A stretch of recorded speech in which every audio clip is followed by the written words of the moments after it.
നമുക്ക് അടിപൊളി Portuguese grill chicken ഉണ്ടാക്കിയാലോ? എയർ ഫ്രയറിൽ.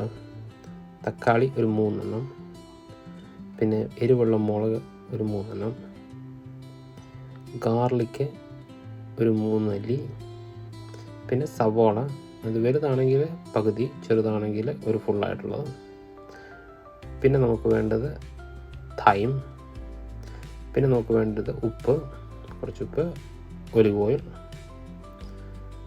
പിന്നെ റെഡ് വൈൻ വിനീഗർ, പിന്നെ നമുക്ക് വേണ്ടത് പാപ്രിക്ക കളറിന് വേണ്ടിയിട്ട്,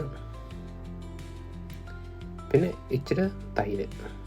ഇതെല്ലാം കൂടി ചേർത്ത് നന്നായിട്ട് ബ്ലെൻഡ് ചെയ്തെടുക്കുക. ഇത് ബ്ലെൻഡ് ചെയ്ത് കഴിഞ്ഞിട്ട് നമുക്കൊരു 5 ചിക്കൻ്റെ പീസാണ് ഞാനിപ്പോൾ ഉപയോഗിക്കാൻ പോകുന്നത്. അതിപ്പോൾ നമുക്ക് കഴുകി സെറ്റ് ചെയ്തിട്ട് അതും കൂടെ ചേർത്ത് ഇതൊന്ന് മാരിനേറ്റ് ചെയ്തിട്ട് നമുക്കൊരു 15 മിനിറ്റ് ഫ്രിഡ്ജിൽ വെക്കണം. ഇത് മാരിനേഷൻ ചെയ്യുന്ന സമയത്ത് ജസ്റ്റ് ഒന്ന് പിഞ്ച് ചെയ്ത് ഒന്ന് മസാജ് ചെയ്ത് കൊടുത്താൽ നല്ല സോഫ്റ്റായിട്ട് ക്രിസ്പി ആയിട്ടുള്ള നമുക്ക് ഗ്രിൽഡ് ചിക്കൻ നമുക്ക് കിട്ടും. ഇതൊരു പോർച്ചുഗീസ് റെസിപ്പിയാണ്. ഉണ്ടാക്കിയിട്ട് അഭിപ്രായം പറയാം എങ്ങനെയാണെന്ന്. നമ്മളിത് മാരിനേറ്റ് ചെയ്യാൻ വേണ്ടി നമ്മളിപ്പം ഫ്രിഡ്ജിലോട്ട് വെക്കും ഒരു 15 മിനിറ്റ്. അത് കഴിഞ്ഞിട്ട് എയർ ഫ്രയറിൽ ഒരു 20 മിനിറ്റ് നമ്മളൊരു 200 ഡിഗ്രി സെൽഷ്യസിൽ ഒന്ന് ഫ്രൈ ചെയ്തെടുക്കുക. അത് കഴിഞ്ഞിട്ട്